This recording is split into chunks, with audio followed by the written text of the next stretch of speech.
இயேசு கிறிஸ்துவின் இனிதான நாமத்தில் இன்றைய ஆவிக்குரிய சிந்தனைக்கு உங்களை அன்புடன் வரவேற்கின்றோம்.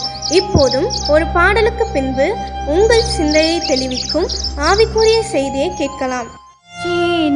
தீபனம் கர்த்தருக்கே செலுத்துவோம் கனமும் மகிமையுமே. அற்புதமே தம் அன்பிமக அதை அறிந்தே அகமகிழ்வோம், அதை அறிந்தே அகமகிழ்வோம். ஜெய கிறிஸ்து முன் செல்கிறார், ஜெயமாக நடத்திடுவார். ஜெய கீதங்கள் நாம் பாடியே ஜெய கொடியும் ஏற்றிடுவோம். ஜெயம் அல்லேலூயா அவர் நாமத்திற்கே, ஜெயம் அல்லேலூயா அவர் நாமத்திற்கே.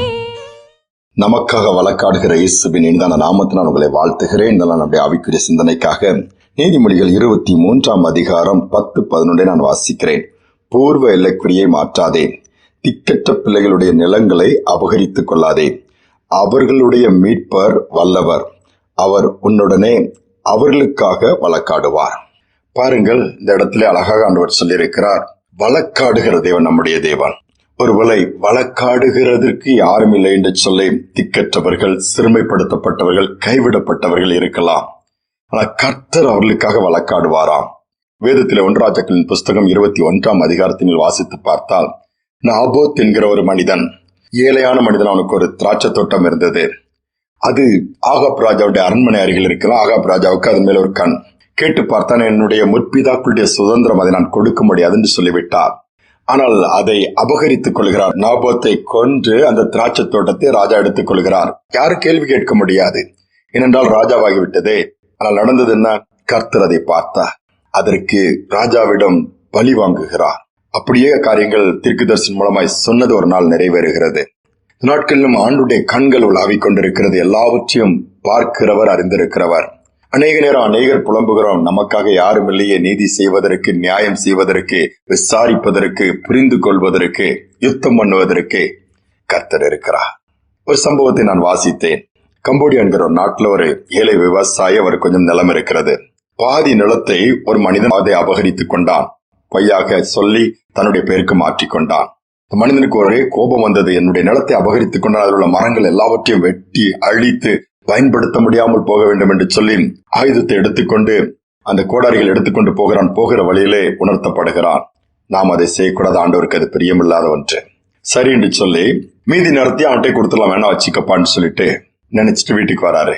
அந்த நடந்த சம்பவம் அந்த ஊர் தலைவருக்கு தெரிய வருகிறது. தலைவருக்கு தெரிந்த உடனே அவர் உடனே புறப்பட்டு வருகிறார். தன்னுடைய கூட்டத்தோடு வந்து அந்த மனிதனை பார்த்து, நீ எப்படி உன்னுடைய நிலத்தை நீ அபகரித்துக் கொள்ளலாம், தவறான முறையிலே, மரியாதையை திருப்பி கொடுத்து விடு என்று சொல்லி அவனுக்கு, அந்த மனுஷனுக்காக, ஏழை விவசாயிக்காக வழக்காடி அந்த நிலத்தை திரும்பவும் திருப்பி கொடுக்கிறார். இதுதான் காட்ஸ் டூயிங். பாருங்கள், ஆண்டவர் எவ்வளவு அழகாக செய்கிறார். யாரும் இல்லைன்னு சொல்லி கோபம் வந்தது, ஆனாலும் அந்த நேரத்தில் சரி பரவாயில்லைன்னு சொல்லி ஆண்டவர் பார்த்துக் கொள்வார். திரும்பி வருகிறார். கர்த்தர் வழக்காடுகிறார். அதே இழந்து போனதை திரும்ப பெற்றுக்கொள்ள முடியுது. நம்முடைய வாழ்க்கையில நாம் யுத்தம் பண்ணுவோம் ஆனால் ஜெயிக்க முடியாது. ஆனால் கர்த்தர் யுத்தம் பண்ணுவார் சொன்னால் ஜெயம் நமக்கு உண்டு. சோர்ந்து போயிருக்கலாம், நம்பிக்கை இழந்து போயிருக்கலாம். எந்த ஒரு காரியங்களாக இருந்தாலும் கர்த்தருடைய சமூகத்துல வைங்க, ஆண்டவர்கிட்ட கொடுங்க.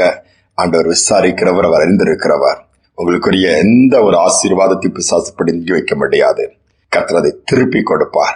நீங்கள் அதை பெற்றுக் கொள்வீர்கள். ஜெபிப்போம். அன்பின் தகப்பனே, நல்ல நாளுக்காக நேரத்திற்காக நன்றி செலுத்துகிறோம். இந்த நாளிலும் தகப்பனே, அநேக விதத்திலே பாதிக்கப்பட்ட பிள்ளைகளை சமுதாயத்திலே பார்க்கிறோம். இன்னைக்கு ஒருவேளை ஒன்றுமே இல்லை, எனக்கு யாருமே இல்லை என்று சொல்லி இருக்கிறவருடைய காரியங்கள் மேலும் மேலும் பிரச்சனைகளுக்குள் கடந்து போகிறதை பார்க்க முடிகிறது. மனம் இறங்கி பிள்ளைகள் பட்சமாய் நின்று காரியங்களை செய்வீராக, ஜெயத்தை கட்டளையிடுவீராக, வேதனைகளை மாற்றுவீராக. எந்த காரியம் துக்கப்படுத்துகிறதோ, எந்த காரியம் முட்களாய் மாறி இருக்கிறதோ, எந்த காரியத்தில் சமாதானத்தை இழந்திருக்கிறார்களோ, எந்த காரியங்கள் இழப்புகளை சந்தித்துக் கொண்டிருக்கிறார், இன்றோடு அவைகள் மாறட்டும் அப்பா. அற்புதத்தின் வழிகள் துறக்கட்டும், நன்மை உண்டாகட்டும்.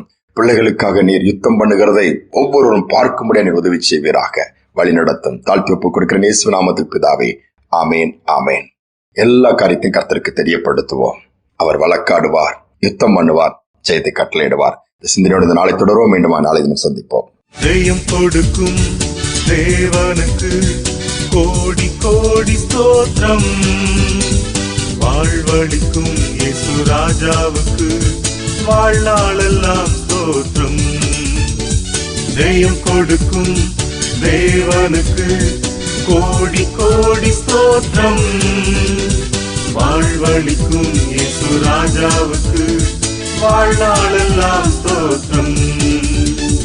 அல்லேலூயா அல்லேலூயா பாடுவேன், ஆனந்த துனியால் உயர்த்துவேன். அல்லேலூயா அல்லேலூயா பாடுவேன், ஆனந்த துனியால் உயர்த்துவேன். ஜெயம் கொடுக்கும் தேவனுக்கு கோடி கோடி ஸ்தோத்திரம்.